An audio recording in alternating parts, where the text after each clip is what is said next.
Hey guys, welcome back to the Vid-Bits. I'm Bray. And I'm Brian. And today, Dad and I are going to be going back and reminiscing on the good old days of Destiny 1. Back when things were simpler, back when half the things didn't have way too many puzzles in it, back when, we didn't really have to worry about building our class quite as much and you could just kind of have fun shooting shit. Yeah, now like I was like, pardon me, new content. I'm like, no puzzles, no puzzles, no puzzles. Yeah, and then this new DLC is supposedly even more puzzles than usual, and I thought the usual amount of puzzles was too many puzzles. So, we'll see, I guess. We'll see. But I had a little bit of a retrospective video that I posted recently, so I suggest you go check that out if Destiny means anything to you.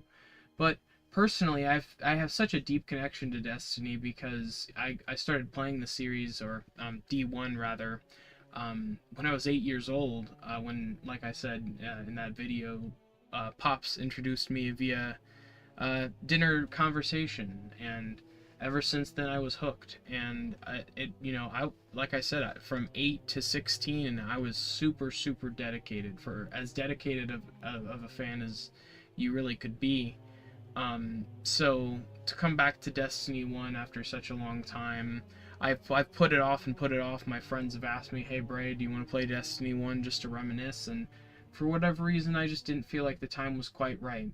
So hopefully this will be a fun experience. Hopefully we won't deal with too much server side issues and streaming issues, fingers crossed. But ultimately, this is just kind of to get some closure for me and Pops, given the fact that we spent so much time playing D1 and ultimately have felt quite disappointed when it comes to the quote-unquote conclusion of Destiny 2. Neither of us really feel like we're quite satisfied with the way that the Light and Dark saga, as they've called it, has wrapped up. We didn't really feel like any more questions were answered, and we don't really feel like the closure we wanted was really there. So it feels like we almost have to create our own closure. So me and Pops have been talking about, making some challenges for ourselves, like getting through, like getting through. Oh my gosh.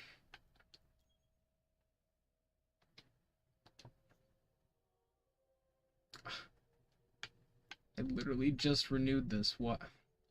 1 second.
Alright guys, so sorry.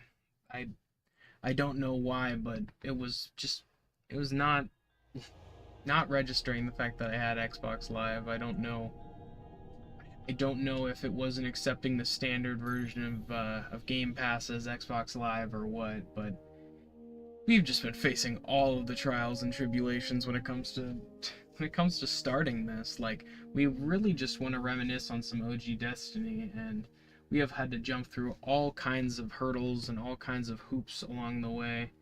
But nonetheless, we are here, and we're hopefully finally starting. So, thank you guys for your patience. This has been a long time coming.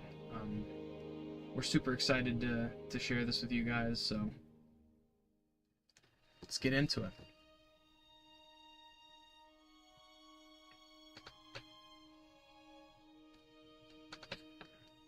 That's cool. They have a new thing on Streamlabs that shows your top fans that are in chat. That's really cool. That's neat.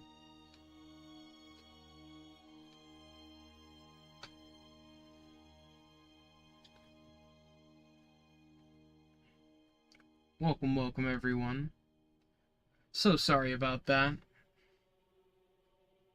From error code beaver to stream setup problems. We've faced it all.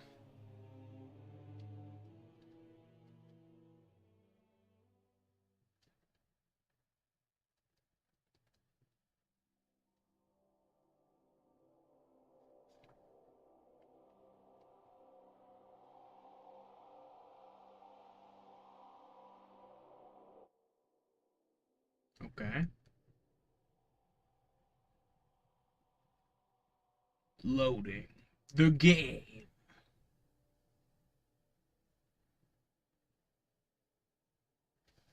There we go.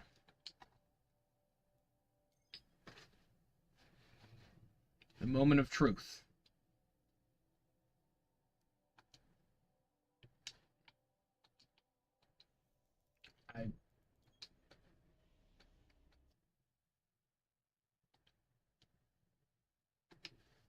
You join me. Because I literally just I just started Game Pass again.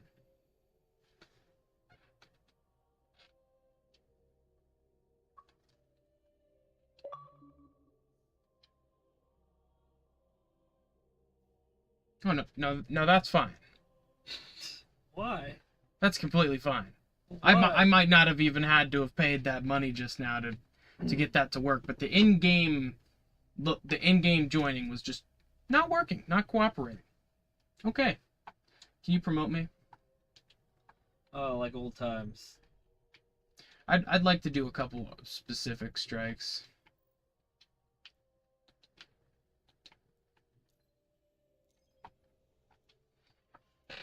Oh my god. Like, I was about to have a heart attack right there. Don't say that. Not for real, but I was definitely beyond frustrated in the moment. Do you have motes of light? Do you remember those? Yeah. I think they act as XP. Yeah. Yeah, at this point in Destiny, they became something you consumed to level your weapons up. I got Spark of Light. I didn't even have the weapon equipped that I wanted to level up. I got House of Judgment Reputation boosters. Out the wazoo.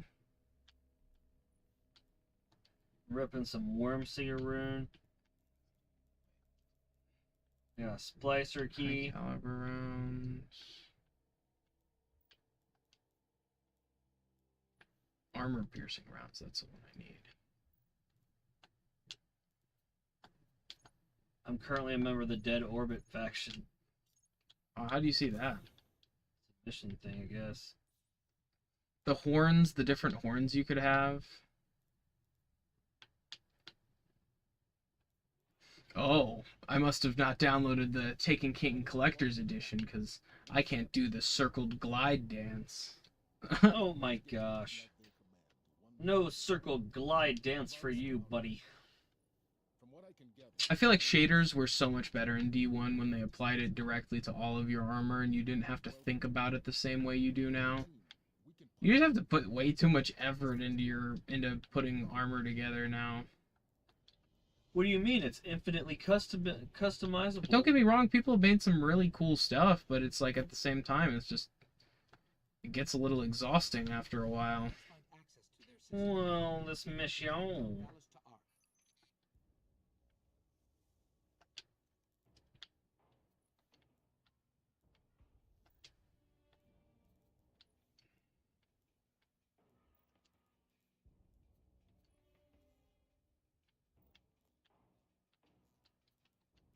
Oh, we spawned in, shit.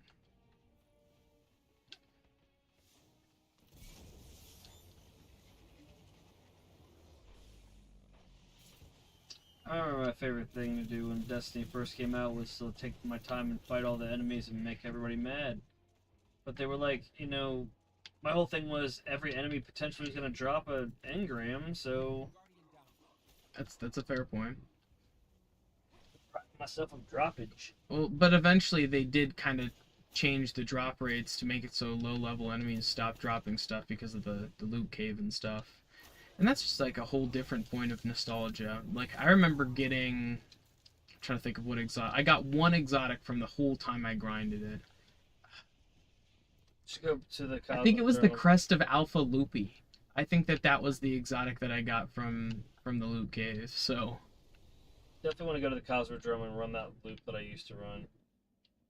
You could still farm the wolves. Do you remember the wolves? A pack of wolves is prowling, and then you could do the event and pick up the chest as many times as you could enter and exit the area. You remember doing that, Dad? It sounds vaguely familiar. Yeah, that was one of the ways we'd grind gear. Or I remember holding the Gorgon chest checkpoint overnight past reset, so then everyone could come in and we could farm either Atheon, fight Atheon 3 times, or we could pick up the chest on all our characters. Good times, man. Definitely got to get revenge for that horrible gameplay that was in the background of the Destiny 2 or the Destiny retrospective I posted earlier today. I had done 2 things of gameplay, and the better of the 2 gameplay, it had some really horrible lag to it because if you aren't familiar, you have to have different settings on your computer when you're streaming versus recording a video normally. So I just had my streaming settings on, and it made it so the recording came out all wonky. So I had to pick the worst of the two gameplay, which involved me dying over and over to the tank in the middle of the strike. But I felt like, you know, I had got some really good points out, and just because I had some crappy gameplay in the background doesn't make the points I made any less, you know, true. I feel like Pete Parsons is one of the main people you can point the finger at when it comes to why Destiny went the way it did. He really did use the company as his personal piggy bank. Like, in any time a CEO does that and they don't care about the culture of the staff and they are willing to let people go for stupid reasons, that they're typically to blame.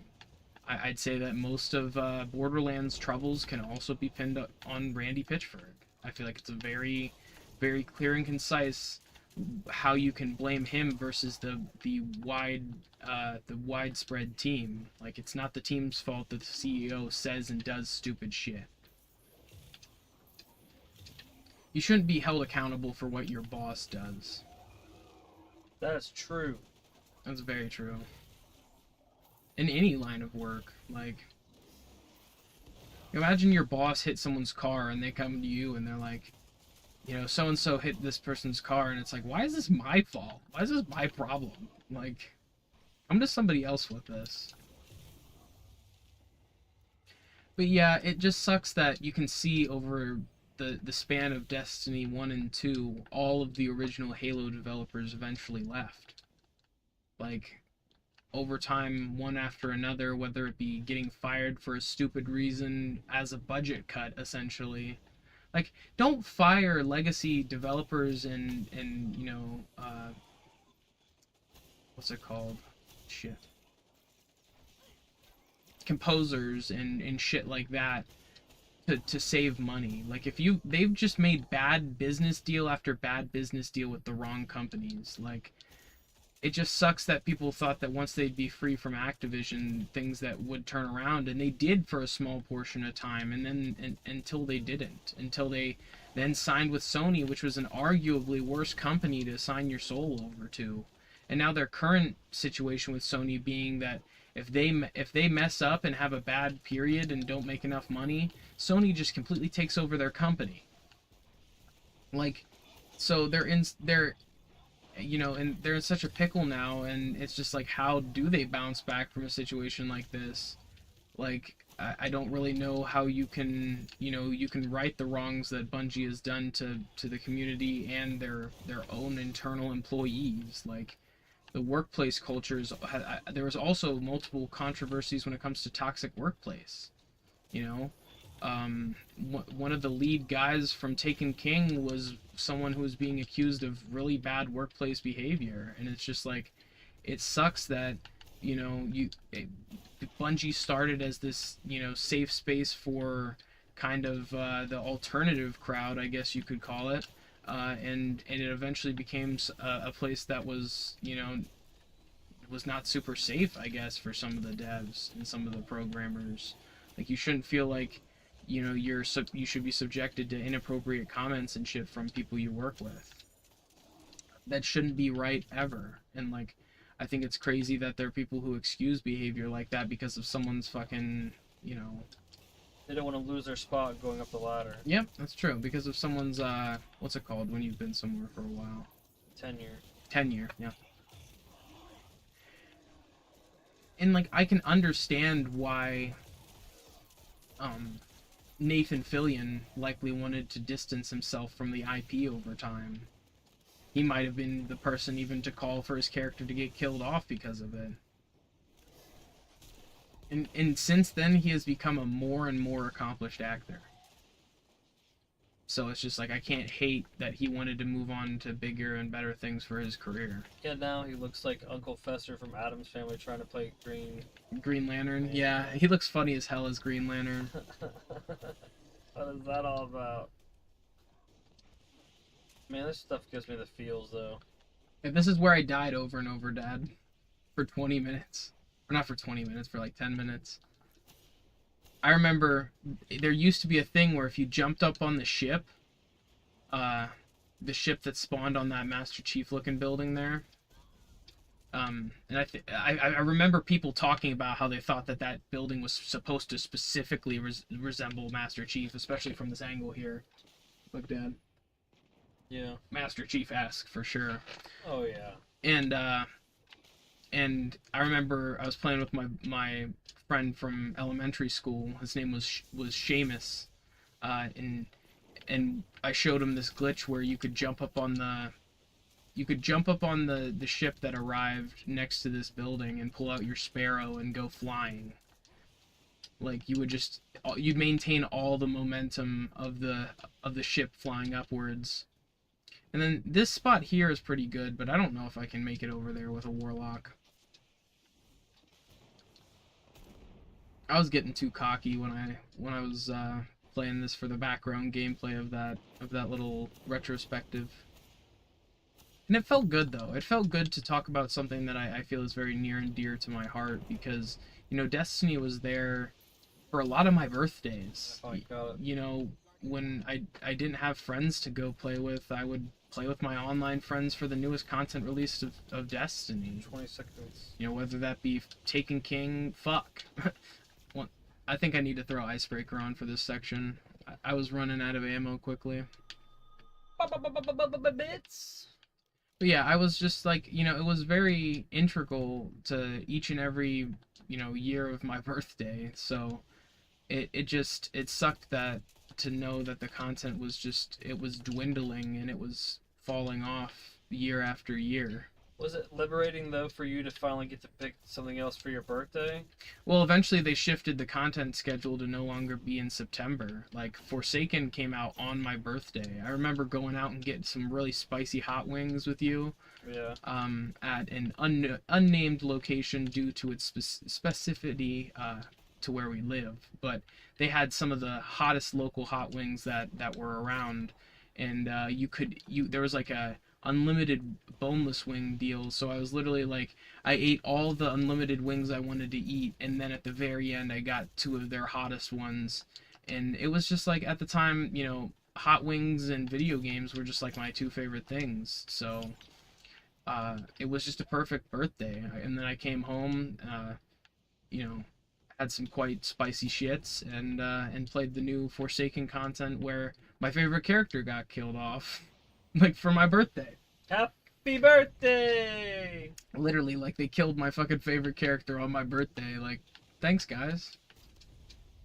But it did feel like a good send-off, and the cinematic where Cade dies is one of the best of the series. Like, so, I mean, I was just talking about this the other day about how well shot that is, and, you know, how well done the cinematic is. So, there is there's definitely some, you know, some light shining through when it comes to Destiny 2, though I feel like the game definitely peaked in Destiny 1.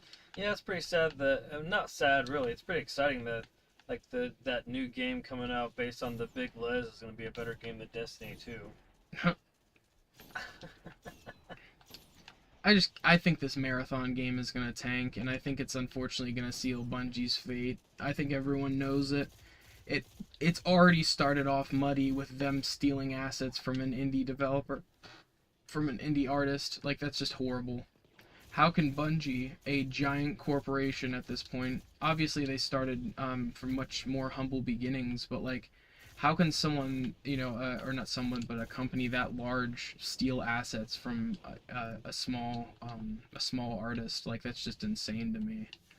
And then, don't get me wrong with their lawsuit that's going on right now. I don't think that they stole the idea for the Red War campaign, but it's just funny that at this point they don't have the ability to defend themselves in court, because they don't have a working build of the Red War campaign existing.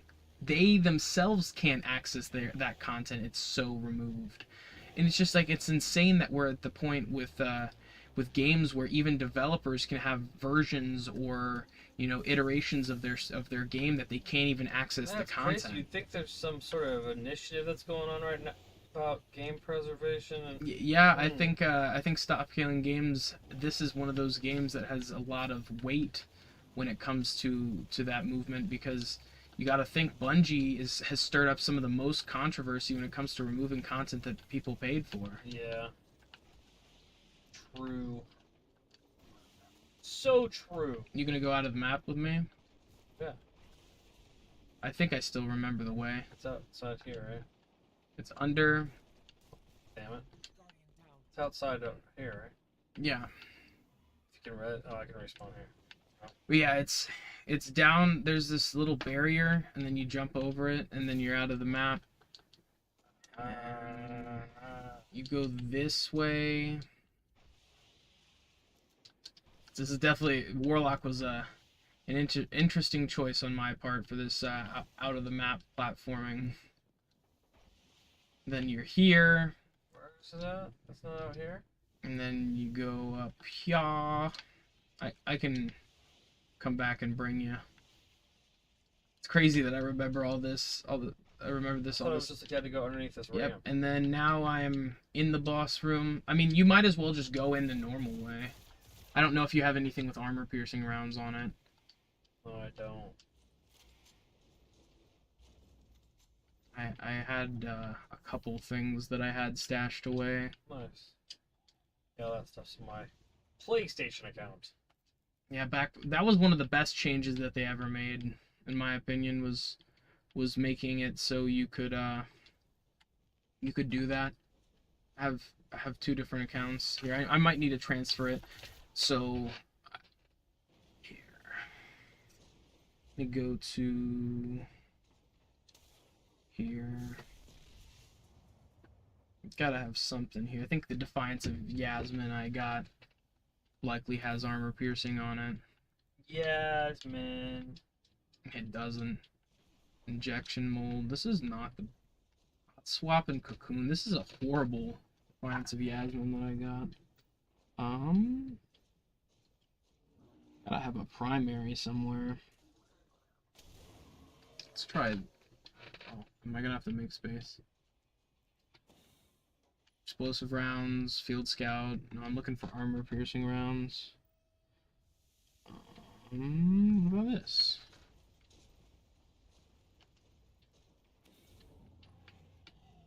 Nope.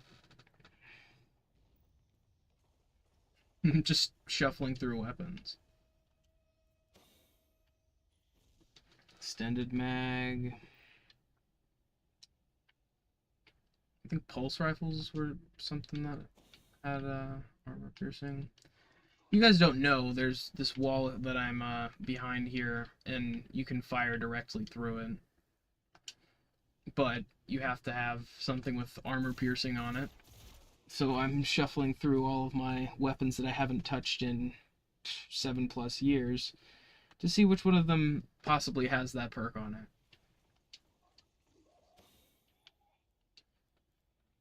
I remember Headseeker was so overpowered in Destiny 1, like that was a must-have for PvP.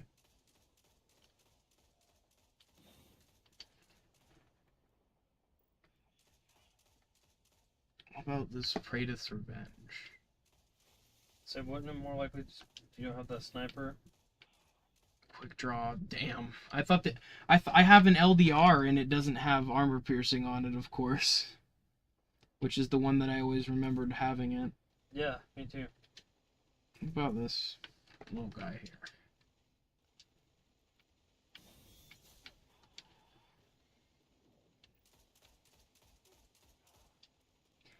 It sucks, I probably should have checked my weapons thoroughly before. See which one of them had it. I think I thought there was one on my hunter that had armor piercing on it. I know this heavy I have had. Oh, heavy weapon telemetries. Duh. I've been just sitting here and not doing shit, and I could have just been using my heavy. This one will fire through the wall for sure. Oh, am I not close enough in? I think there's a spot where you could just drop.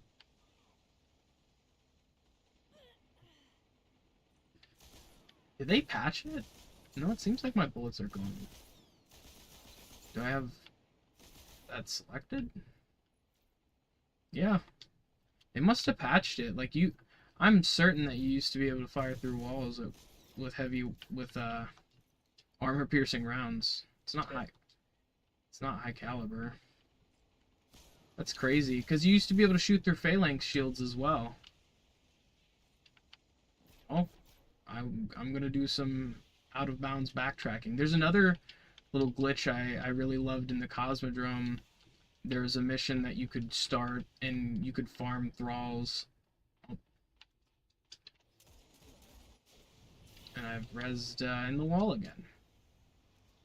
That's crazy. Like, I distinctively remember this spot with armor piercing. That must have been something they quietly fixed, because I don't remember that. I feel like people would have said something about it. Sorry that I haven't been the most helpful in this fight, Pops. It's okay, I got some damage on him while I'm waiting. I'm trying to find my way out of here. I might need to respawn.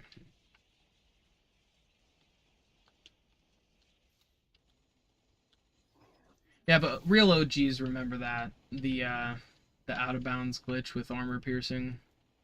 It really is insane to me that that doesn't work anymore.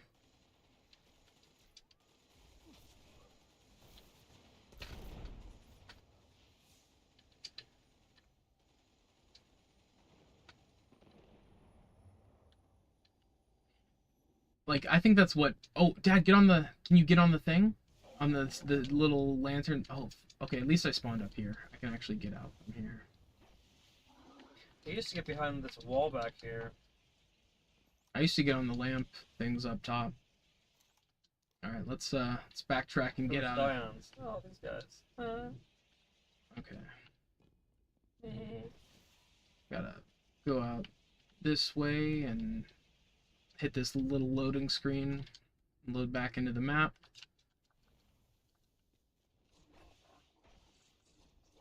I also remember doing hours worth of sparrow clipping into House of Wolves areas early, as well as Dark Below areas.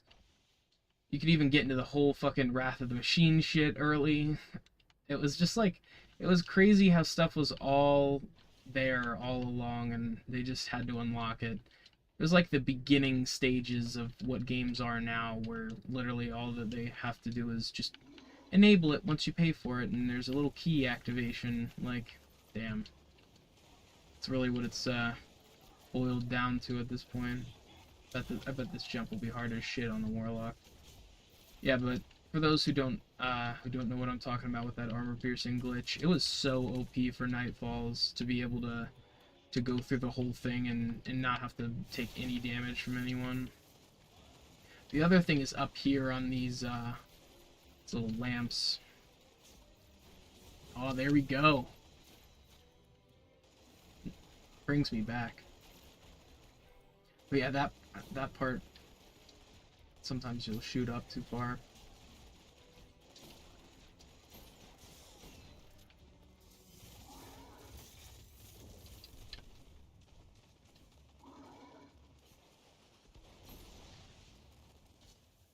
Yeah, you can't shoot through that bottommost part.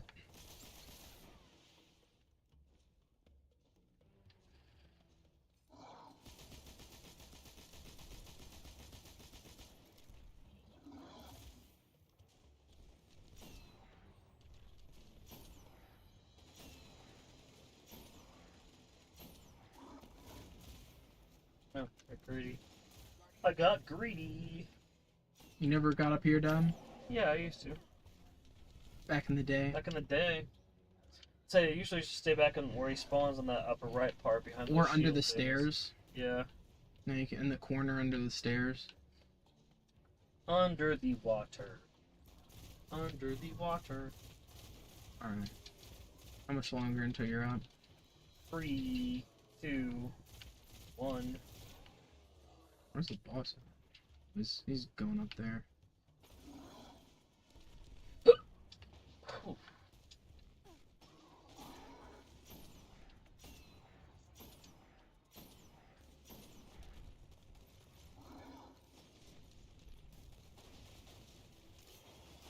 feel like strikes just had so much more soul than D1. They became progressively worse as time went on. They did. Lubes. I didn't get anything good. I got a turquoise shell and some moots of light. Moots. Under the water. Okay. I doubt we got anything. We'll just do it for old time's sake. You want to attempt a nightfall, just me and you? Want that to be the ultimate goal?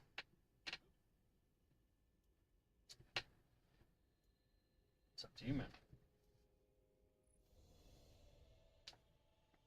No results. Oh, let's see. Is Dad gonna get Galahorn? Oh. Yeah, if you didn't know, Pops was just taunted by Galahorn until Zur eventually sold it again. Unfortunately, he didn't have enough strange coins for week 1 Zur. But I did get Icebreaker on like day 11 though, so. Yeah, that's sweet. Oh, not the tower. Don't try to go to the tower. Don't try to go there. Yeah, Bark of that. I'll boot you out. It's like the tower. What? We don't want to load that shit up. Oh, I'm gonna do the original version. yay! We get to pop my favorite balloon. We're probably gonna sweep straight through this, but I don't want to do the remastered version. I know it's awesome and it has a really cool soundtrack. Maybe we'll do it. Maybe we'll Man, that sounds like Mario, the new Mario RPG. Like, man, I know it's awesome. It's got a new soundtrack, but Yeah, we're probably gonna do it. Ball and Saber's a fun one as well. That's the one with the electricity and the shank at the very end. oh yeah. Oh yeah. We'll keep it a little difficult. Shankarino. Sepic's perfected. Dude, it's a rock jam at the end. It's like it got some pretty good guitarists He's at perfected Bungie. at that point. There better be a rock jam. But you can't get in the hole. Can't get my old school hidey hole. Yeah, you can't jump through the window. I remember trying a couple times, feeling like a But we can dumbass. still be in that hallway though. Yeah, that hallway is pretty decent. That hallway's still clutch because you could just like 2-man that hallway and then run back out when you have to. Yeah. But yeah, it was nice to jump in that little hole room there. That wasn't supposed to be a thing. I think those are the things that made Destiny 1 so charming, is all those little glitch spots, like the one I just showed you guys in Valsaric, and, you know, all of, dude, these things, the Age of Triumph, oh man, this brings me back. I remember my buddy kicked me at the end of one of these. This brings me back. Yeah, Some dude, more trauma. Damien, if you're listening, fuck you, Fuck buddy. you, buddy. Yeah, dude, that was just an all-time low. I remember we had to beat the hardest version of Prison of Elders, and the fucker booted me because I didn't have Galahorn. I'm like, I am doing more damage than you, and you are dying every time. How is this my fault? Like, how is it my fault? Because I don't have Galahorn? Like, I have Icebreaker, and I feel like I'm putting out pretty decent numbers with it, considering I don't have to get any more ammo. Like, meanwhile, they're sitting there waiting for their heavy ammo synthesis every single time, and it's like, what?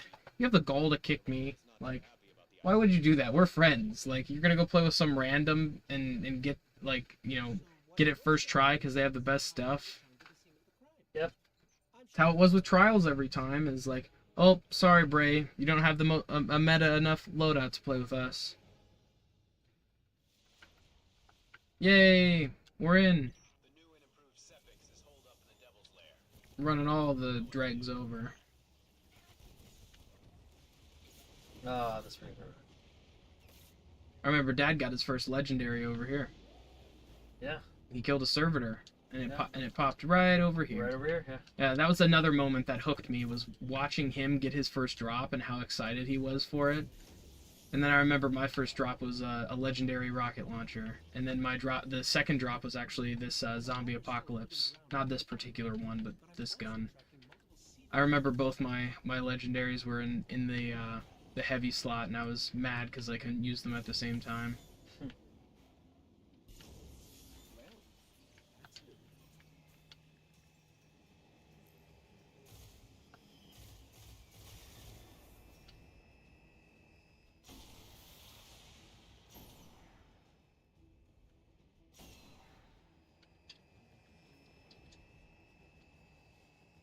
You know me. Gotta try to hit a knight with my sparrow. He just hit me. Blew me up.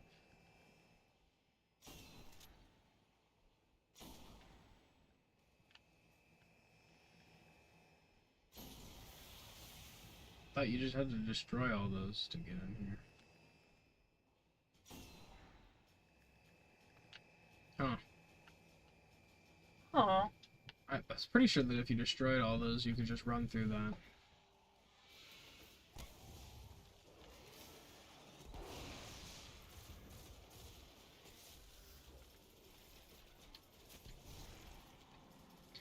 The icebreaker was one of the earliest exotics I got because there's a whole story behind that, and I think we'll get into that at some point in this video. But I feel like it just had it meant so much to me because every shot felt like there was just so much weight. Like I felt like it hit with such impact, and I was just always surprised by the enemies that it would just one-shot, like the yellow bars and stuff. I think I have them pink for some reason because I was probably just changing things up. What is this? A troll beacon. Is that for a mission or something, maybe? Huh. But I felt like, exotics in D1 just had so much oomph to them, so much impact. And I felt like over time they just became less and less impactful. And I think that's really what kind of led to the lack of interest over time with me was just the fact that I felt like my guns started becoming more and more lousy. Like they just started, making things super complicated or super build oriented, and I liked when the game was simpler. I liked when I felt like I could just hop in and play like I played Borderlands. This was the spot. Yeah, that spot up there, that was definitely the best one for this room. The move. Dude, remember these turrets? Remember the PvP maps that had these turrets in them?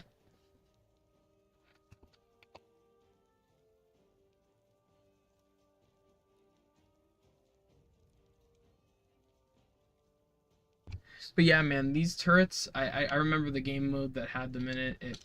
Oh, did neither of us scan? Oh, probably not. Yep, we didn't.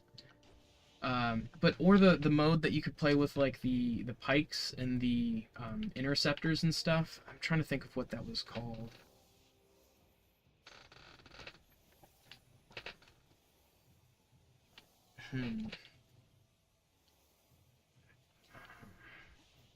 It's on the tip of my tongue. But it was one of my favorite game modes because, it didn't really rely quite as much on what guns you had. It was just kind of an all-out mosh pit.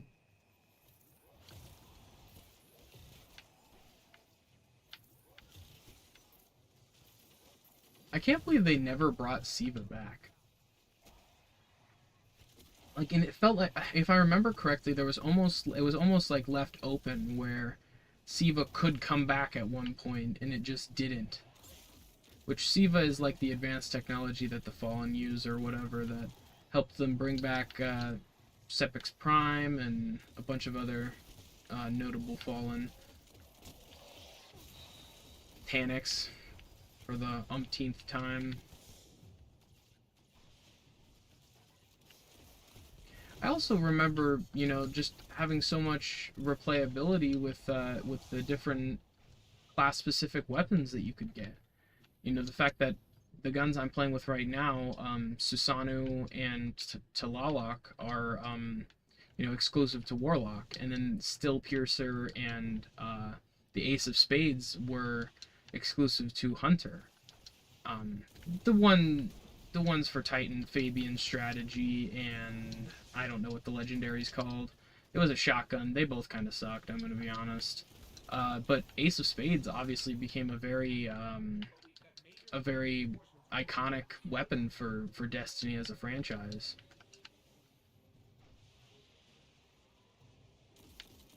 I feel like some of the core issues that the Bungie has and had during the development of Destiny has always been the fact that they cater to the hardcore community first. The YouTubers and the people who spend tens of thousands of hours, they are the first people that they're gonna make changes for.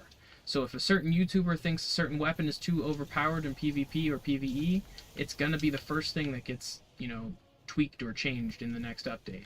And it made you feel like you were never safe picking a specific weapon that you enjoyed playing with. You felt like any weapon at any point is subject to just getting nerfed into the ground, and it didn't matter if it took 40 hours for you to do that quest. They're going to do that because they believe it's for the best for the quality of the game. It's best for business. YouTuber business, apparently. I guess. But you said they were majority C and D level YouTubers. Well, it's not. I mean, like, Destiny YouTubers, none of them are, like, A-lister YouTubers. I mean, they all still are, like, some of them have millions of subs, but, like, I guess that would be the peak of the Destiny YouTubers. But, like, I'd say with exception to maybe My Name is Bife, who has kind of cemented himself as, like, the lore keeper for Destiny, and even he at times is as confused as we are with the ever-changing and inconsistent lore of Destiny. Like, so it's like, I don't know, there are the big guys like Astacross and Dado, and, don't get me wrong, they're big streamers, but, like, I don't know, they're not names that you could mention to anyone and people would know. You know what I mean? Like, only among Destiny fans would people know those YouTubers, whereas, So if I said that one guy who? that made all the strategies... Sweatstickle? Yeah, then if I said Markiplier... Right. Exactly. Yeah, I got you. Well, it's like, the other thing is a lot of the Destiny YouTubers have just had to move away because it's just not been as enjoyable, and there has been less content. This is enjoyable to stream because we're reminiscing, but I really wouldn't want to watch somebody just do this. Like, it's better, it's fun, it's more fun to do it than to watch somebody else do it. That's fair. Now, like, if it's, like, strikes and stuff, and, like, reminiscing, and, like, maybe, I was thinking about how we could make content out of this, and how we could, like, synergize it with stuff that we already do. And it's pretty much how we're doing it. Like, the only way that this is enjoyable is just talking about Destiny as an experience. I mean, this is enjoyable also because I haven't done it in so long, and it brings me back. Yeah. So, like, if I was going to try to find a way to make content out of this going forward, because I'm not saying don't enjoy watching us play this. I'm not trying to say that at all. I'm trying to say, like, trying to find a way to make content out of this. I think it'd be kind of fun to go through these strikes and speedrun them. Yeah, I'd like to also learn how to speed. I know that I can solo speedrun Crota. I know because I was capable of doing the whole thing by myself unless they patched out certain methods. So we could literally just have a separate part of chasing PBs dedicated to trying to see what our speedrun records could be on doing strikes and stuff. And like, I feel like we could like have just limit it to D1 content, strikes and raids and whatever. Yeah, I feel like it would be fun to do a 2-man Crota, a 2-man Vault of Glass. Like, yep, I totally enjoy that. There are ways that you can. Or then also, there's some stuff I don't remember going through, but maybe once. So some other raids and stuff. It'd be nice to get. I think it'd be cool to get a good group together and be able to run some of that. Just have fun and not be stressed about it. Because obviously, who gives a shit? Yeah, it's not like we're all trying to get the newest loot. We're just playing this to reminisce. Or honestly, I mean, I would. If somebody would be interested, I'd find a way to like run something or whatever once a week until I finally get Galahorn to drop for me. Yeah, it's crazy that all the time you spend on me. both PlayStation and Xbox that you never got Galahorn to naturally drop. Yeah. All those things would be interesting to me. What's up, present, future, past, and games? Welcome to stream. The Perfected Walker says, "Eat this, Johnny Walker." You are getting really close to that guy. Yeah, man, because this is the spot we usually go. I will let you know that there are 2 little Siva cells in this. They literally placed like barriers. Remember that we used to go in this little hallway here? Yeah, but they do know that thing hurts you right there. Oh, it does. That's stupid. Yeah, they placed deterrents. What a butthead. Cheesecake is delicious. What are you doing? Yeah, cheesecake is delicious. Cheesecake. Okay, I have a question. Normal cheesecake or flavored cheesecake? So you just do normal cheesecake and then you put flavorings on it. Yeah, but like I really do like the ones where it's like a variety and it has like the variety pack's the move. Can you res me? If not, I'll self-res. Where the boys at? Oh, you know, we're hanging out. Back in the, well, I mean, Churro cheesecake. That sounds good as hell, man. we have a whole clan here that, I mean, it's. I noticed the other day one of our clan members of the Vid-Bits arcade. He literally was playing Destiny 1 the other day. That's crazy.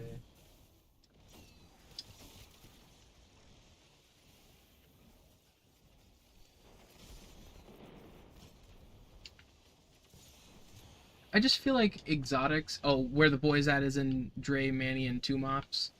Sometimes it just depends. Dre and Two Mops, I think, are both out of the, not based in the U.S. So some of our streams, are at weird times for them. Whereas Manny, Manny's off doing Manny things. I think he might have got a new job recently, so things could be changing for him in that regard. But yeah, Dre typically joins us for our earlier streams. Because then it's like in the evening for him.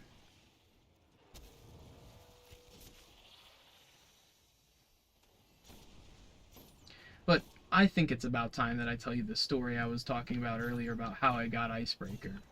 So when I was younger, my parents, I wouldn't say forced me into extracurriculars, but pretty much gave me a choice that I needed to do something. Whatever that was, I needed to do something. So it was soccer for a while, and then it became Cub Scouts or Boy Scouts. And I remember at the time when I was in Boy Scouts, I was super big into Destiny. Like I said, I first started playing when I was like 8, so that lasted for quite a bit.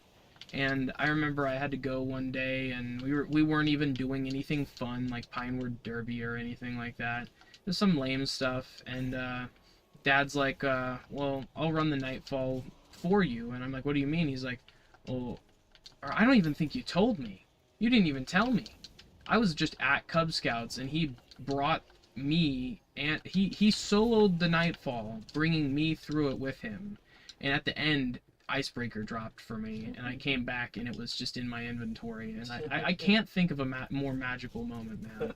Like, especially when it comes to gaming, like, the fact that you were able to make that moment for me, and like I still tell people that story till this day.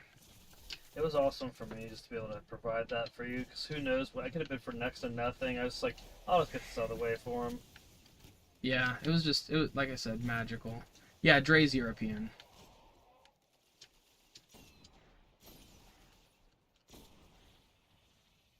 I think it's awesome, the reach that we have. I mean, that same 8-year-old me would have never begun to dream that we'd have the community that we do here. And I still, every day am just very thankful for you guys. Oh, shit.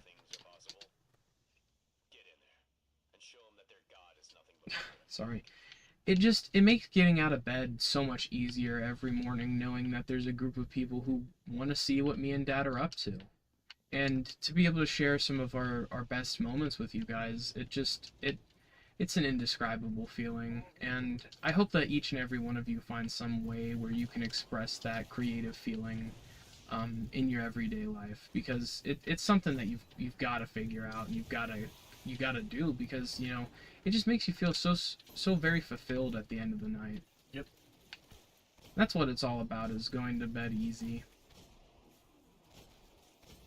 Like, this is something that I dreamed and dreamed and dreamed about doing, and I said I would do, and it finally happened when it was meant to happen, and now me and Dad have the ability to share some of our best moments and memories with you guys, and not only have that for you guys, but to be able to look back on these moments ourselves. I find myself sometimes watching some of my most hyped Dark Souls clips and stuff, or things that I never thought I'd be able to motivate myself to do. Some of those bosses, just hours and hours of, non-stop trying the same thing, and then trying to implement small new strategies, but not completely change what you got going on. Like that, to be able to go back and watch how happy I was in that moment still brings me joy. So I implore you, if you have a passion for creation, whether that be content creation, music, whether that be art or painting, any sort of thing like that, we really do encourage you guys to get into those things, especially now. You know, if you want to do it now, then you should just start today, and then you know you will gain more and more experience as time goes on. We were so unmotivated when we first started here on the channel to see how slow things were, but then when we finally stopped worrying about what the numbers were, then our inner community started forming. And if we would have been so focused the whole time about, oh, nobody wants to watch our stuff, oh, we have 0 viewers, like, we never would have gotten to the point where we are now, where we do have a consistent community of people who do want to come back and see what we've got going on. The present, future, past says, I remember that Cub Scouts, they broke their leg jumping up a 3-foot decline at the park hills. Nice.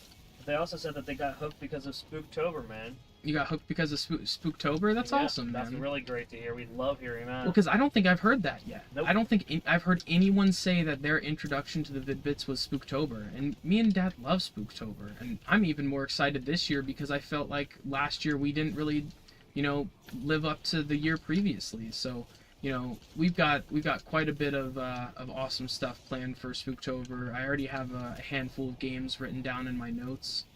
So, well, to be fair, it was the first year we did it, so we really had a lot of, like... Oh yeah, last year was the first year, wasn't it? It was. We had planned to do it the year previously, and we didn't. Yeah, so, like, we shouldn't be too hard on ourselves, but we're going to try to make sure that, you know, there's a lot of games that didn't make the cut last year that I can't wait to showcase this year, so...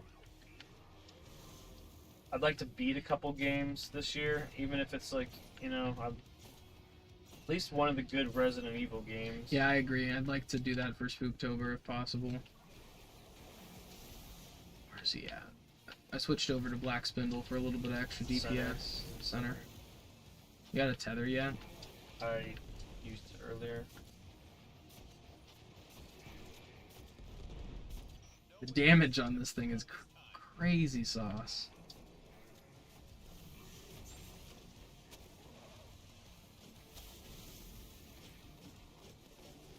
The other thing is, I'm trying to motivate myself to get back into long-form content creation.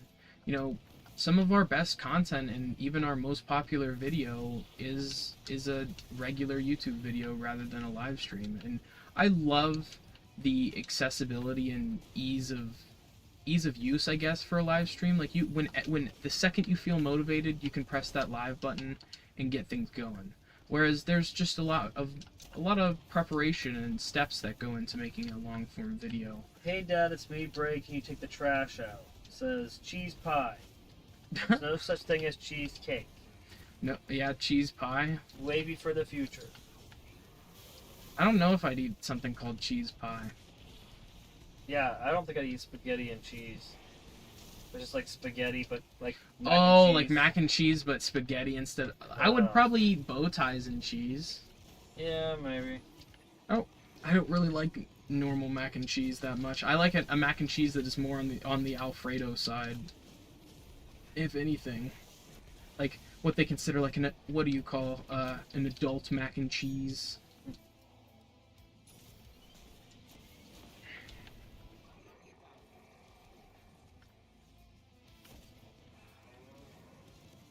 You know what was there for us, though, regardless of whether or not the company is led by a douche when Destiny was bad? What? Borderlands. That's fair, but then again, at the same time, Borderlands still had its own issues with its own development. But it's going to be great now because they're bringing in sparrows this year. You have one of these? No. We could have gotten something cool. Lame. Yeah, I've had some pretty good baked mac and cheese with breadcrumbs. The breadcrumbs makes it less goopy. Yeah, I don't like a goopy mac and cheese by any means, and it's still not my favorite side. I'll take a mashed potato and corn over mac and cheese every single time. There's always gonna be a part of Brain that likes mac and cheese less because I hate it. I don't like it less because you hate it. It's because you woke me up to how okay mac and cheese is. It's just like it's just like not my favorite thing. Like I'll take a mac and cheese, but it's just like I can name 4 other sides I'd rather have. Mashed taters and asparagus, those are all great. Yeah, agreed. I'd rather have broccoli, asparagus. I'd rather have, as much as I hated them as a kid, I'd rather have Brussels sprouts. I'd rather have steamed cauliflower with lemon butter sauce. Sounds good. It is. Let's do the Bond Brothers. Oh yeah, let's do those. Do those. Let's do them, brothers. What's the best kind of ice cream? You can pick any form. Any form. I mean, I almost feel like it goes to the sandwich, but, you know, I get it. There's arguments for other kinds. Cone with a chocolate tip somehow, where it's got, like, chocolate drizzle on the bottom.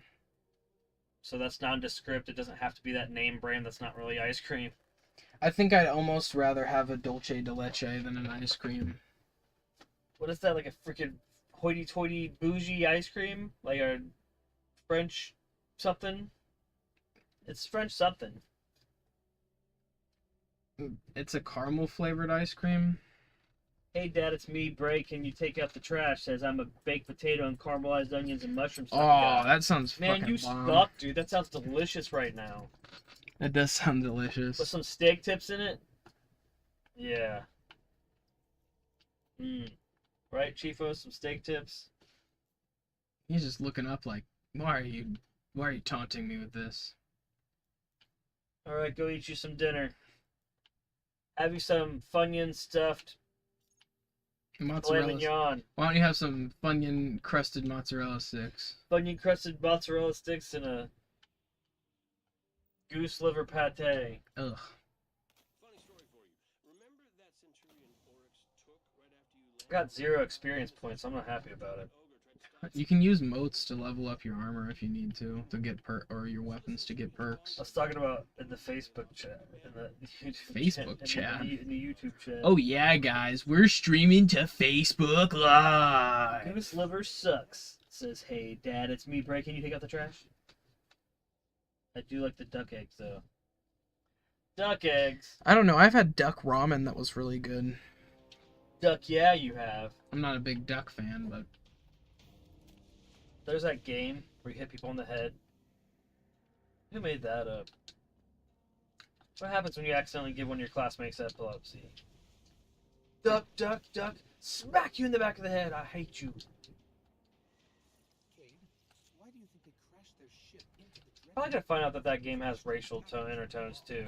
Almost everything that we talked about and looked up has had some sort of horrible thing in yeah, it. American culture is steeped in racism. Yeah, games, patriotic songs, songs. yeah, children's songs. Why are all the children's nursery rhymes We won't racist? get any Like, in yeah, depth here. we're not It gonna. just sucks. Yeah, that it's just like it's horrible. It's almost when you find out like you just say things because everybody else said things in your family and you're like, that's Yeah. just what we say, and then you find out you shouldn't be Yeah, saying like them. yeah, that has some really horrible history to it, and you're like, okay, noted. Why is it that Pops' streaming setup just runs so much smoother than mine? Because everything was bought brand new. Yeah, and unfortunately I have a bunch of games and shit. Am I feeling better? Thank you for asking there. Hey Dad, it's me, Bray. We really appreciate yous. Yeah, man. Went to the doctor and got a bunch of blood drawn today. That was fun. I'm on the path of feeling better. Fortunately, a lot of it has to do with mental health based on self-worth stuff. So, you know, you can only work that out in due time. Just gotta just wake up every day and try to be more positive. I swear to God, I know it's stupid, But the whole magnetic attraction thing, positive begets positive, it really is true. It really Yeah, when is. you're negative all the time, the only thing you're going to notice in your life is negative things. It's just so easy to see it. It's so Oh yeah, easy. it is so much easier to point out the horrible shit that's going on in your life than this look is at the all the biggest thing things that's you got me- should be this is happy about. This is what's helped get me better. I'll tell you this. This is my biggest piece of advice that I've found that's helped me in the last 2 weeks. Emotions only last 90 seconds. 90 seconds, that's it. So if you can ride whatever the shit is out and you still feel super like empowered to feel that way, then yeah, you really should feel like you should pursue that shit. But most of the time, besides like pain, like stubbing your toe or like some horrible emotional loss that's really like a deeper thing to process, you can get over most shit in about a minute and a half. You really can. But most of the time we just choose to be like, yep, let me just fester on that because I need to find a way to make my day suck. And right there it is. So now my whole day is going to suck. Like, what does that get you? I mean, it really doesn't get you anything. Like, we all deserve pity parties. But man, that should be a personal issue. That should be a stay in bed and leave everybody else alone day. Because when we make our pity parties other people's problems, we cause other people that we love to have bad days too. Like, and that's what it really is, man. When we can find a way to do that, then you'll be more in a better position to help other people have good days and pull them out of bad days. Can you res me? That's an important We thing. got a to me. guy. We got Cryptic Painter. You know, that's always been important to me is being able to pull other people out of bad days. So it's just like, why not focus that energy inward and try to find better ways to pull myself out? Well, because the problem is if you don't have a good day yourself, then everyone else is going to have a bad day just by being around you. Yeah, that's true. There's days, too, that your day sucks so bad that you want to make it everybody else's problem. And that's a horrible thing. So, like, when you can get yourself in a position to not do that, especially, again, when you're only around people that you love anyway, so, like, why should that ever be the goal? I guess it's almost like an inner demon. It's like, oh, they're happy? Oh, let me take away their happiness. Yeah, what is there to be happy about? But also, I'm starting to learn, like, even as an empath, it's always been positive for me to find ways to be able to relate to people's strife and stuff. But sometimes people just want to fucking have you listen, and they don't want you to give them a relatable story. Yeah, or the other thing is sometimes people just want you to console them, and they don't want you to actually give them feedback on their situation, and that's a hard thing to realize because sometimes you really, really, really want to help the people in your life who are struggling, but they just need to figure whatever's bothering them out on their own, and you need to realize that you can't always be there to provide solutions for them because then they're never going to grow from failure. Right, they're always going to also look for someone else to solve their problems. That's it too as well, is like if you always fix everyone's problems in your life, then they won't learn to fix them themselves. I mean, and I they'll know rely that on everybody you. has a Siberian Husky to floof, but sometimes at the end of the day, that's really what it is. It's hugging your dog, making Yeah, something hug yummy, your dog, pet making your something cat. yummy to eat, getting yourself a fizzy drink. It doesn't have to be caffeinated or crazy. Something fun, and then going, and getting your comfy place and relaxing for the end of the day, and be like, okay, I'm done. Because sometimes there are days that your energy is just not on the path to marry well with other people's. Yeah, sometimes you should if you feel that way, sometimes you should realize that you don't have to interact with other people if it's not going to be a positive interaction. Nope. It's not that you're looking for it. It's just like when you realize that everyone has been like that, like, and you're still feeling the flow of your day, and you're still feeling like you're having a good day. There's no reason for you to change your day. Like, just find a way to just not be in as many personal interactions. Because again, your day is not necessarily married up with theirs. Or sometimes your position is to be the abrasive part in somebody's life to get them uncomfortable so they do grow. And I mean, that's another thing that altogether, like, I don't know, but sometimes it's great when your friend group tells you what you want to hear, but in a lot of ways, when you're not really going through your best of days and you need the perspective change that's going to help you actually grow, is it better to be around those people that are going to continuously tell you what you've been wanting to hear instead of what you need to hear? Yeah, because most of the time what you want to hear and what you need to hear are not the same things. Absolutely. But back on a more Destiny note, Hey, Dad says I'm on team learning the hard way. I feel like this game just took. It's like if there were quick time events at Bungie headquarters, they missed 60% of them. Like they got not the bad ending, but the ending where it's like everything is barely still held together. That is like it's like the I guess the quote unquote neutral ending where it's like you still fuck shit up and there are there are irreversible consequences. And at the end, But you did well. You saved the blah blah blah, but did you do everything you could have? Like that type of thing. And right, like, it's what like the I hell? feel like Did I not there get the best ending? I feel like there are so many things that Bungie could have done. There are so many quick time events per se that they could have got, where it's like they had one thing they needed to do and that would have pleased the whole community, and they did. And then there was that next thing, like, oh, this is that thing you have to do to prove yourself, Bungie, to give people faith in you again. And then they're like, no, I don't think so. God, man, this brings me back. We are melting this guy. This is supposed to be like 4 phases or some shit. Yeah, Manny says everyone make sure to like, comment, subscribe, keep up to date with Vid-Bits. Also buy a membership to help feed the boys. Yeah, Oh, I appreciate it, man. that's why Manny is the man. Yeah. Like literally, the wave man, the master of the wave master. Yeah. He is the wave master! And he comes crashing through a wall like Kool-Aid Man and trips with a stormtrooper helmet on. No. No. He's not that guy. That's the Shockmaster. But I feel like, okay, so bad decision number 1 on Bungie's part. Firing the storyboard director for Halo that made the original campaign for Destiny. Scrapping it literally a year before the game was set to release. That's bad decision number 1. Bad decision number 2. Having all of the House of Wolves and Dark Below content in the game. If it was in the game, it should have been accessible to us. And then there was a whole DLC between both of those that was completely scrapped. Not to mention the leaks. There were persistent leaks from Bungie. Like, they had someone who was literally taking pictures of their roadmaps and shit. Like, how? How are you at the point where that's such a problem?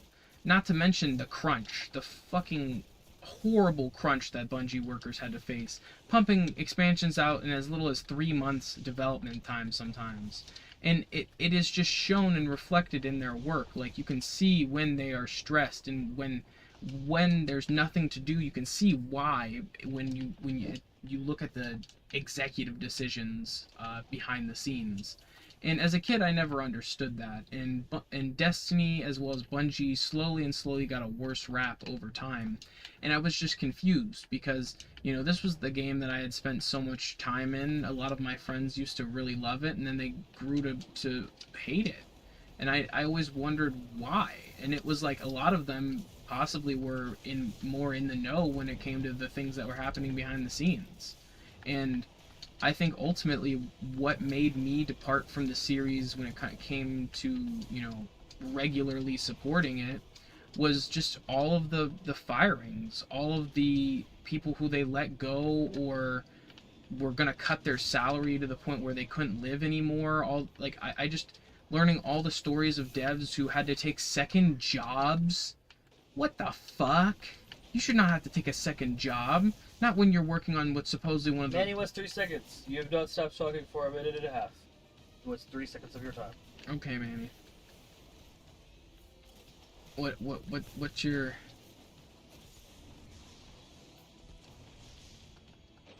What do you need, Manny? Giving you this time.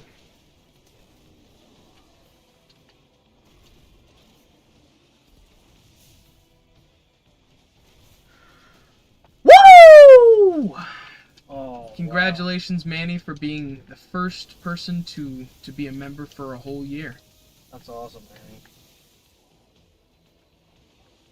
Thank you so much for that, Manny. You don't know, man. Or you do know. Yeah, Manny probably knows. He knows all the inner workings of the Vid-Bits.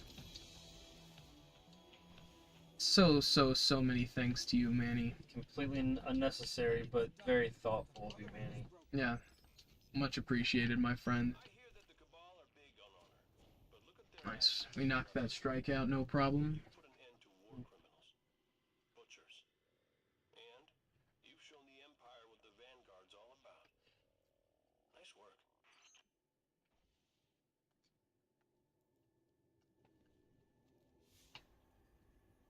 No, you're alright, Manny. No worries.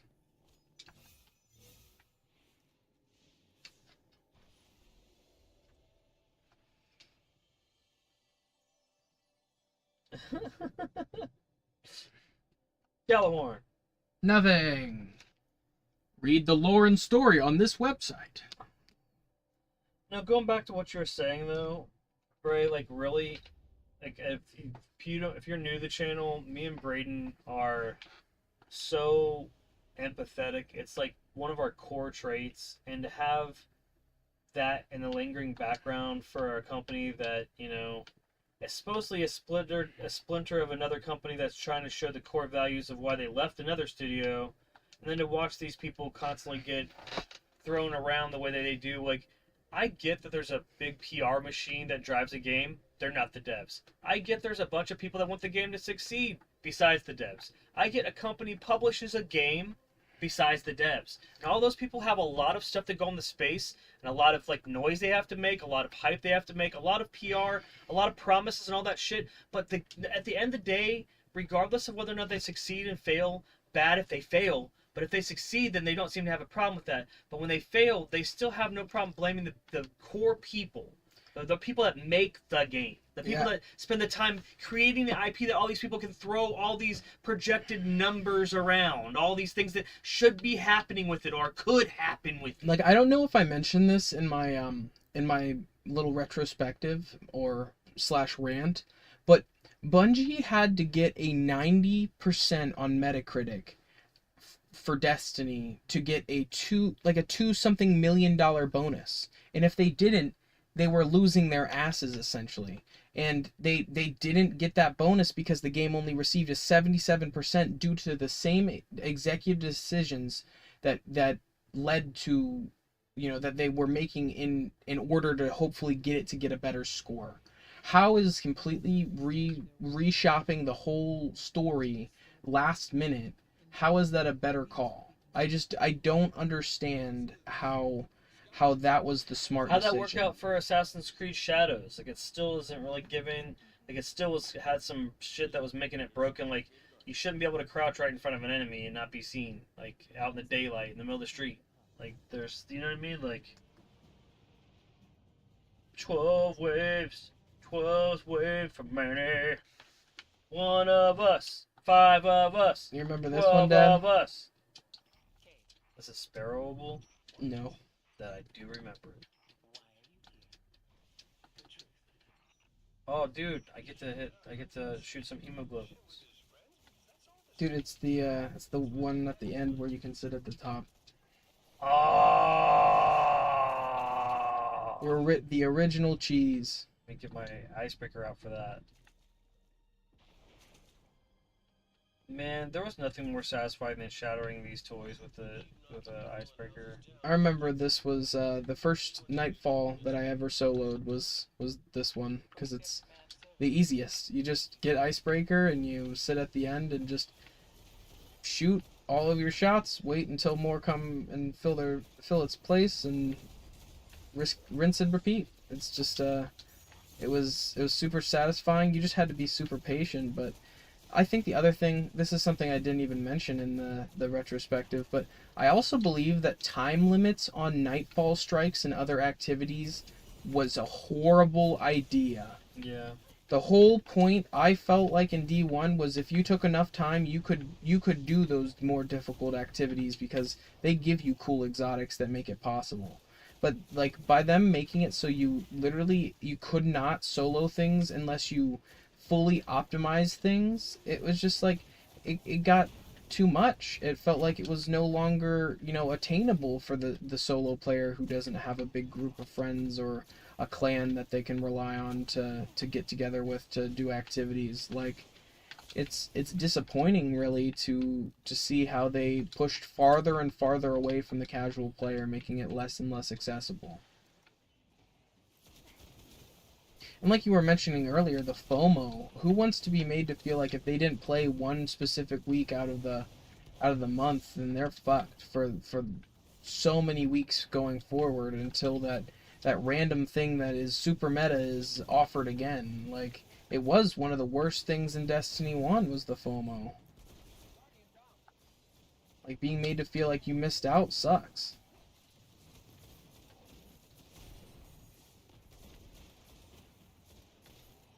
And I get when it's stuff like emblems or swag to just brag, but when it's stuff that actually makes a real impact on your ability to compete in PvP or your ability to stay alive in PvE, it's just like, it's just a little ridiculous.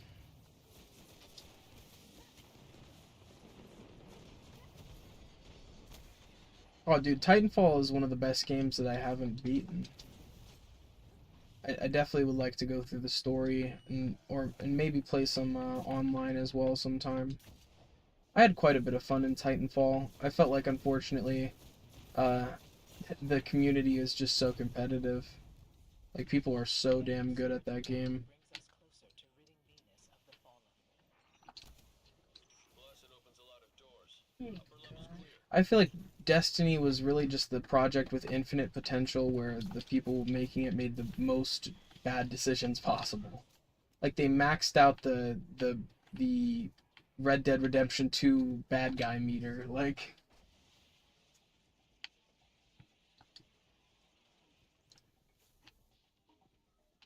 where am I supposed to go?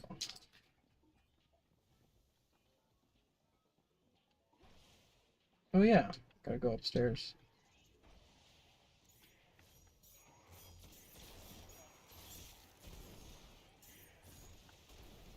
It feels like yesterday, the last time I played some of these strikes. It's crazy. Like,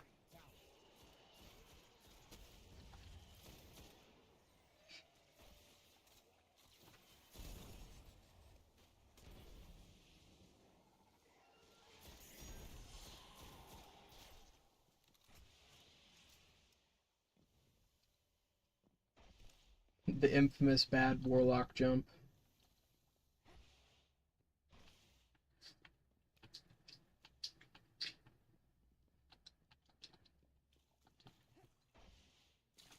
Yeah, I feel like there was just, it sucks that in the end there was more bad than there seemed to be good. Like, obviously the game, at least Destiny 2 is at the point where I don't even feel like putting time into it. I feel like this Renegades project here in December looks kind of promising because they're moving further away, hopefully, from puzzle oriented mechanics. What's crazy is this most recent DLC that is like either about to come out or already has come out, Edge of Fate, has had worse reception than the worst received Destiny DLC, which was Curse of Osiris. Like, they're getting worse reception from the community than what people consider the worst of the worst, which is kind of insane. So who knows? Maybe Renegades will be a new chapter for them, or maybe Bungie really is on the way out, and Marathon might be their last game that they release. But I mean, ultimately, the point I made at the end of the retrospective still stands. At least we can all sleep soundly knowing that if Bungie would have stuck around with Halo, it wouldn't have made any difference.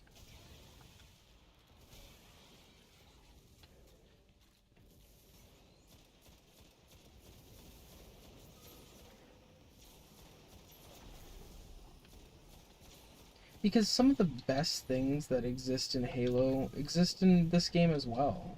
It really, oh shit, that was dumb. I used my self-res before I died. Like, the combat is fun. For the most part, the exotics do feel powerful. Unfortunately, Destiny 2 started trivializing the exotics over time, but at least for the duration of Destiny 1, almost everything aside from Nemesis Star and the Abaddon or whatever, the solar version of the void and solar versions of Thunderlord, those ones you can tell were just pushed out the damn door. But almost all of the other exotics have quite a lot of weight to them, and the missions behind them were fun, like Black Spindle or Thorn. Of course, you had certain exotics that were just a bit lackluster, like Super Good Advice and um, and other kind of niche exotics. Oh, I need to reorient. Gosh, what was one of the ones that I liked? A gigantic shotgun. Invective. No. Universal Remote. Universal Remote was the only primary shotgun in Destiny 1. Yeah, that might have been. Yeah, there's that, and then I like the Invective because it essentially was a shotgun version of Icebreaker.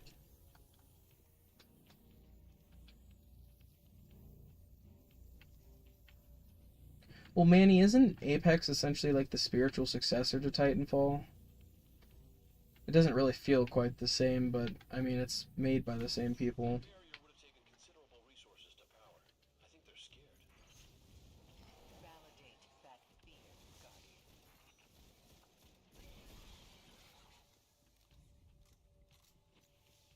This is just so nostalgic.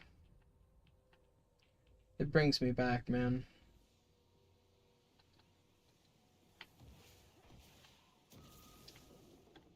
I remember dying to these taken orbs a couple times. Or, getting knocked off the map here.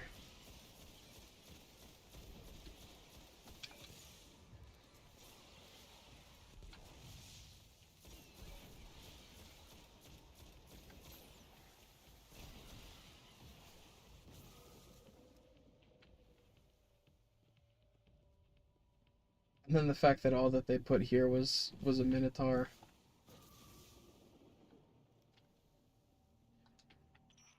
My stomach drops whenever you make a jump like this. I don't even have a stomach. Funny how that works.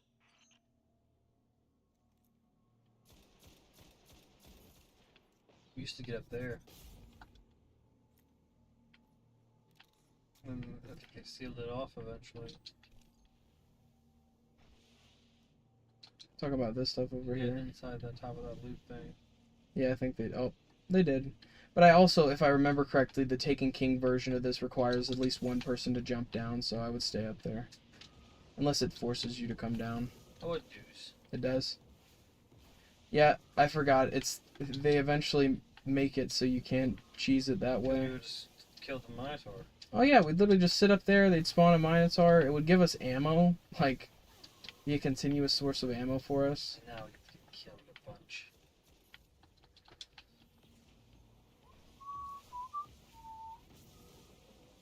Yeah, the first time I booted this up the other day, I shed a little tear.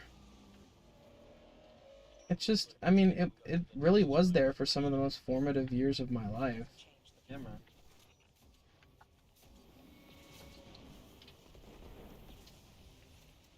Honestly, it's like having a pet you've had your entire life and watching it be ready to be put down. Like, I'm sorry, that's how it feels at this point. It's like, or like, how many times do we have to teach you this lesson, old man? Like, that's that's how I feel. It's just like, how many times do we have to be disappointed by the lies or missed promises from Bungie? Like, how many times are they gonna say that they're gonna fix it?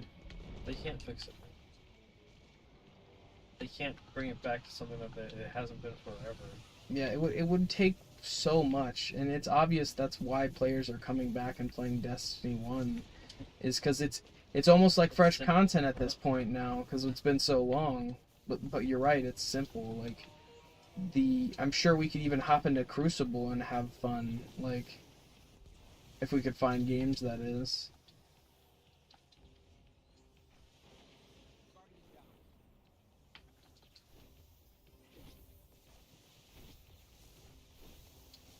Yeah, and they also added this mechanic so you couldn't just cheese them.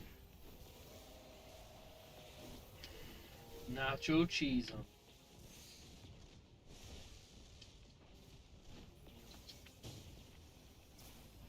There's Heavy up there if you can get to it.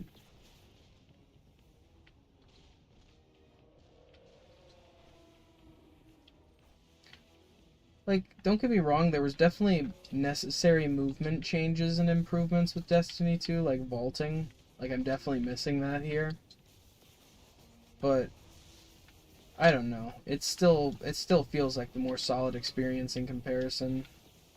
Like, there's no part of me that just wants to turn this off right now. You know, it's like, whereas like I will dick around on menus on Destiny 2 for an hour and then ultimately do nothing.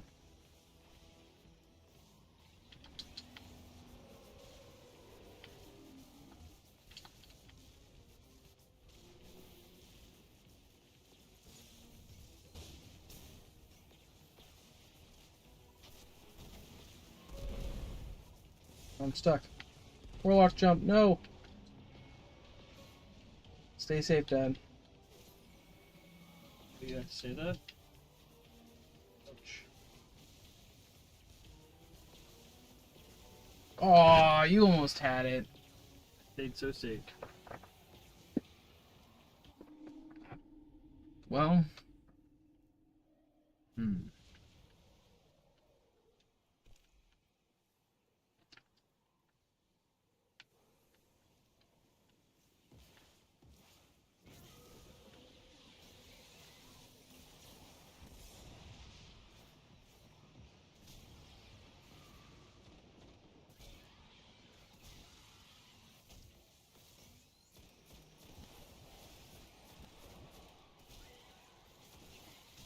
I can't believe that back in the day I dismantled my god roll Fatebringer because I got the fucking exotic one.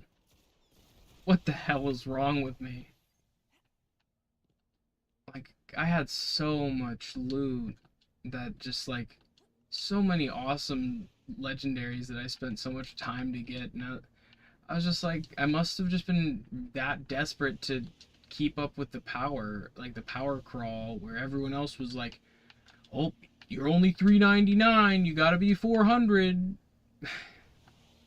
Stupid. But ultimately, me and Dad are making this, what I'd consider this series as our way to kind of have a send-off with the series, because it's ultimately not Never gonna get back to this. and it's not gonna provide us with our own logical closure point. So we're gonna have to create one ourselves. Just like we had to go and look up the lore ourselves, we're gonna have to make our own ending. Then they blew up some stuff. And Cade was there again.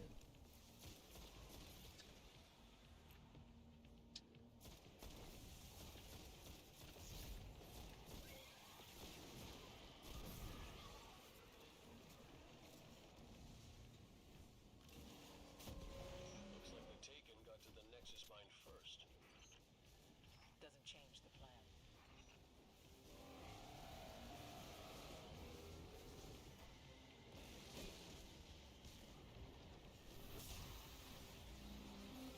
Like, can you believe they're resetting Destiny 2's power back to 0? And it's going back up to 200 again?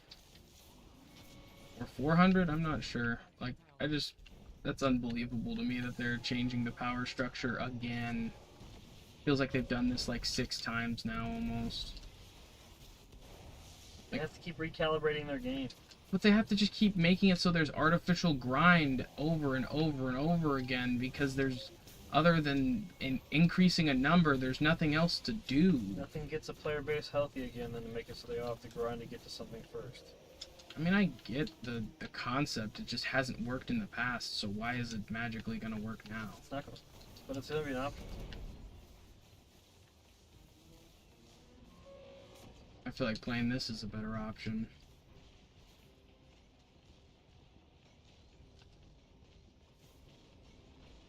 Can you res me?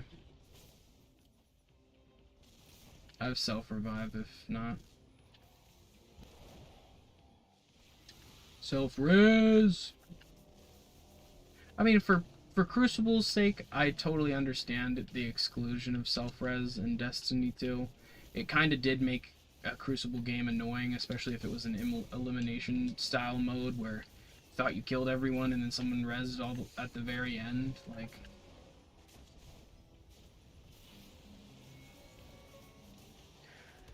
but ultimately, me and Pops are glad to be playing Destiny 1 again. It's been a real good time, and you know, hopefully more of you guys come back and play Destiny 1 as well, and maybe we can even form a raid group or something. It would be pretty awesome to be able to do Vaults of Glass and Crota's End and King's Fall with the boys, with you guys. So if you're interested in doing that, please let us know. You can get a hold of me through the Discord, or yeah, that's probably the easiest way for you to get a hold of me. But as always, it's been Bray And Brian. from the Vid-Bits. Thank you guys so much for watching, and thank you for all of the continuous support throughout the years. It means so much to us because, like I said earlier, when I was in this period of my life where I was like 8 to 10 years old, my biggest dream was to have a YouTube channel. Even if that meant only a couple thousand subscribers, that was more than enough for me. And to think that we are almost at 3.5k subs, that is just an extremely amazing milestone. We are so proud of you guys, and we are so thankful that you've stuck with us. But like I said, it's been Bray and Bry from the Vid-Bits. See you guys in the next one. Peace.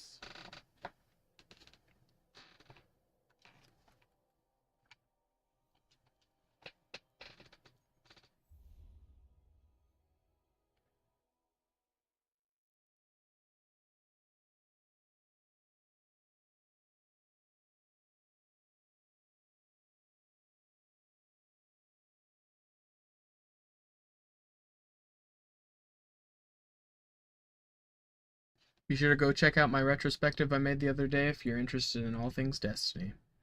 This game is dying, but we're going to document what was there.